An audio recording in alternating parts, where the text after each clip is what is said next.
Salut à tous! Alors je vous propose aujourd'hui de vous retrouver dans cette vidéo pour apprendre à maîtriser les limites en utilisant le nombre de dérivés. Je sais que tu n'es pas super fan de ça et que ces genres de limites en général tu galères un petit peu dessus. Alors elles font intervenir la forme indéterminée très généralement 0 sur 0. Là, donc pour remettre le cadre, tu es en terminale, en spécialité maths ou éventuellement en maths complémentaire. Et là, donc, on aborde les limites de fonction.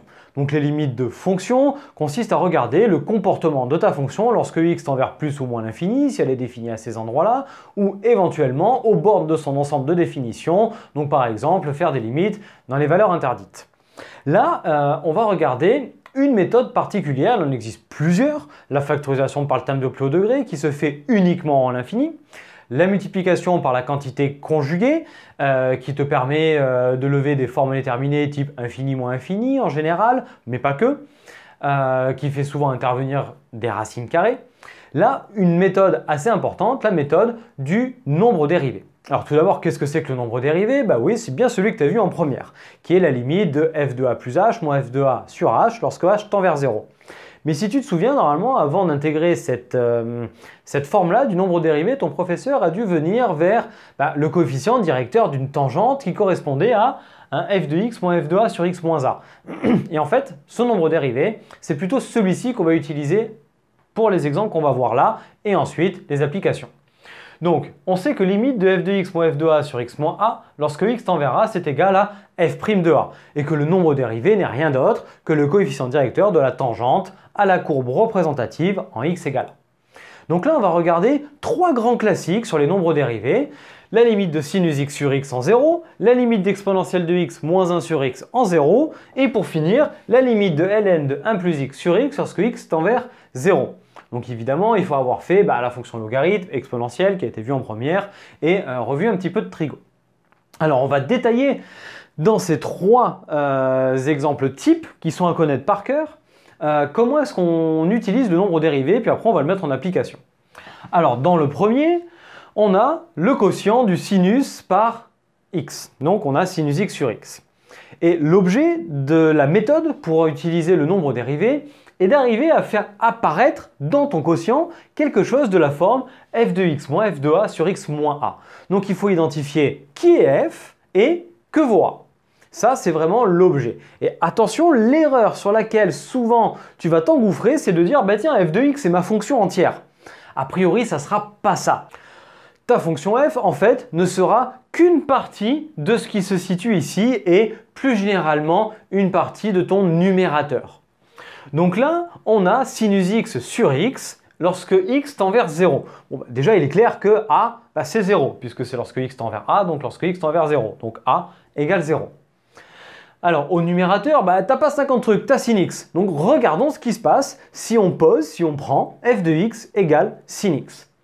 Alors, on commence par regarder, en haut, il y a f de x moins f de a. Regardons ce que fait f de a, c'est-à-dire f de 0. f de 0, c'est sinus 0. Et sinus 0, j'espère que tu t'en souviens en première dans ton cercle trigo, eh bien sinus 0, c'est 0. Donc, si on a f de x moins f de a sur x moins a, ça veut dire qu'on a sinus x moins sinus 0 sur x moins 0. Et sinus x moins 0 sur x moins 0, ça fait bien sin x sur x. On est arrivé à écrire sinus x sur x comme étant le quotient de f de x moins f de a par x moins a, ou autrement appelé ton taux d'accroissement. C'est comme ça que tu l'as vu en première.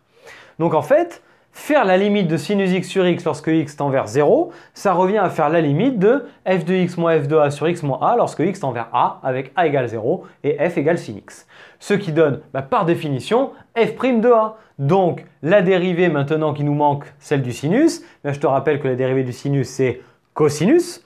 Donc lorsqu'on va utiliser la limite ici, on va obtenir f' de 0, d'après la définition du nombre dérivé, et le cosinus en 0, il vaut 1. Donc, la limite vaut bien 1. Allez, maintenant, on regarde pour l'exponentielle. Alors, pour l'exponentielle, on a ici au numérateur exponentielle de x moins 1. Donc, pour avoir un f de x moins f de a, ça semble pas mal de se dire je vais prendre f de x égale exponentielle x a priori. On essaye.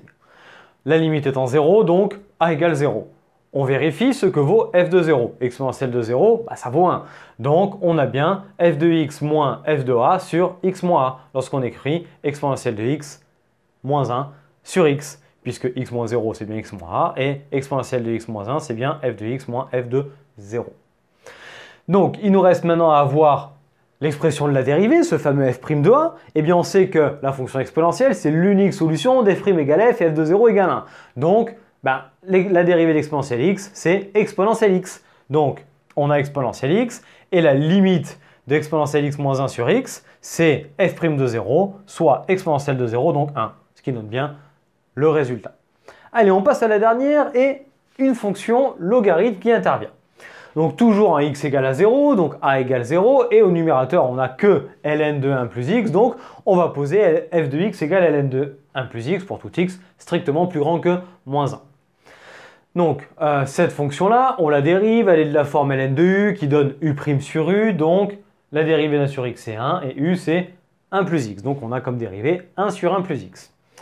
Alors, on regarde ce que fait f de 0, parce qu'on a besoin du f de a. Donc, f de 0, c'est ln de 1 plus 0, et ln de 1, ça fait 0. Ça, j'espère que tu t'en souviens bien. Alors maintenant, lorsqu'on écrit ln de 1 plus x sur x, à quoi ça correspond? Eh bien, on a dit que ça, c'était f de x. Ensuite, que f de 0, c'était 0, ben, j'ai bien moins 0 derrière. Il n'est pas marqué, mais je l'ai. Donc, f de x moins f de a sur x moins a. Et bien, là-dedans, on a bien ln de 1 plus x moins ln de 1 sur x moins 0. On a exactement encore le quotient qui fait apparaître le fameux taux d'accroissement. Donc maintenant, lorsqu'on écrit cette limite-là, c'est exactement comme si on faisait la limite de ça lorsque a vaut 0, lorsque x tend vers 0. Ce qui donne f' de 0, et on reprend la dérivée ici en 0, 1 sur 1 plus 0, 1 sur 1 plus 0 fait 1. Et on obtient encore 1. Alors en fait, à quoi ça correspond en interprétation graphique? On a dit que le nombre dérivé, c'était le coefficient directeur de la tangente. Donc en fait, ça veut dire que la fonction sinus, en 0, elle admet une tangente de coefficient directeur 1. Ça veut dire que la fonction exponentielle, en 0, elle admet une tangente de coefficient directeur 1. Et pour finir, la fonction ln de 1 plus x, c'est-à-dire la fonction logarithme décalée de 1 vers la gauche, admet en 0 un coefficient directeur de tangente égal à 1. Voilà pour l'interprétation et comment est-ce qu'on utilise le nombre dérivé dans ces exemples classiques à connaître. Maintenant, on va regarder deux petites applications pour voir si tu as bien compris tout ça. Donc voici notre premier exemple. On cherche à regarder la limite de ce quotient-là, c'est-à-dire exponentielle de 2x plus 3 moins e divisé par x plus 1 lorsque x tend vers moins 1. Bon, avant de voir ce dont on a besoin, on va remplacer x par moins 1 et on va voir ce que ça donne au cas où on n'aurait pas besoin. Donc si je remplace x par moins 1, déjà ici j'ai moins 1 plus 1, j'ai 0. Et je ne suis pas en train de te demander la limite en moins 1 à gauche ou en moins 1 à droite. Ça déjà, ça devrait te mettre la puce à l'oreille et te dire, il me la demande en une valeur interdite, c'est que forcément, ça ne va pas être les méthodes classiques. On va quand même regarder en haut et on a 2 fois moins 1 moins 2 plus 3, 1. Donc on a ici exponentielle de 1, donc e. Et au numérateur, on a e moins e. On a quelque chose de type 0 sur 0. Donc voilà la forme indéterminée qui apparaît là-dedans. Bon, en général, c'est vraiment celle qui t'embête le plus. Bon, on a vu en début de vidéo, dans les classiques, comment est-ce qu'on pouvait essayer de faire intervenir ce fameux nombre dérivé que je t'ai laissé là-haut. Donc en fait, il faut venir poser une fonction f, qui est une partie du numérateur, voire le numérateur. Bon, là, pour faire apparaître un f de x moins f de a, on se dit que c'est peut-être pratique de venir prendre f de x qui est ici et se dire que ça, c'est f de x moins f de a sur x moins a, puisqu'on a bien x plus 1 qui est égal à x moins moins 1. Donc, c'est ce qu'on va faire et c'est ce qu'on va poser. On obtient alors ce que l'on pose ici. Donc, f de x égale exponentielle de 2x plus 3 et a est égal à moins 1. On regarde f de a, je remplace donc x par moins 1, 2 fois moins 1, moins 2 plus 3, 1. Donc on a bien exponentielle de 1 ou encore e. Prends cette habitude de ne plus laisser le 1 lorsque tu as exponentielle de 1. Alors maintenant on regarde le haut et le bas. Le dénominateur, x plus 1, mais c'est bien x moins moins 1, donc en bas on a bien le x moins a. Et au numérateur, exponentielle de 2x plus 3 moins e, c'est bien f de x moins f de moins 1, avec le f de moins 1 qu'on a calculé ici pour a égale moins 1. Donc on a bien le numérateur qui est égal à f de x moins f de a, donc autant dire ce que l'on a ici. Donc, faire la limite demandée ici, ça revient à faire la limite du taux d'accroissement. Ce qui s'écrit comme ceci. Donc, limite demandée égale limite de f de x moins f de moins 1 sur x moins moins 1. Et on sait par définition que ça fait f' de moins 1. Bon, ben là, en fait, il ne te reste plus qu'une seule chose à faire, c'est venir calculer la dérivée de la fonction que tu as posée.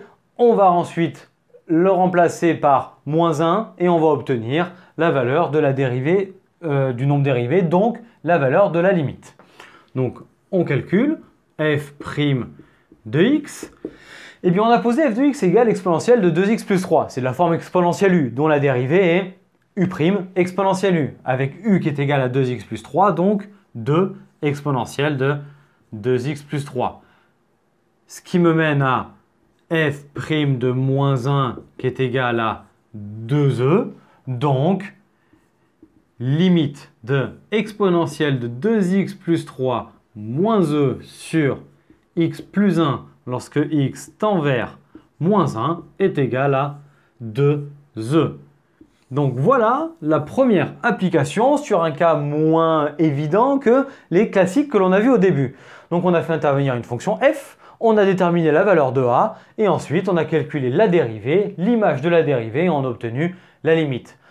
En interprétation graphique, on pourrait tout simplement dire que cette fonction f a une courbe représentative qui, en moins 1, admet une tangente de coefficient directeur 2e, tout simplement, car, on rappelle, nombre dérivé égale coefficient directeur de la tangente.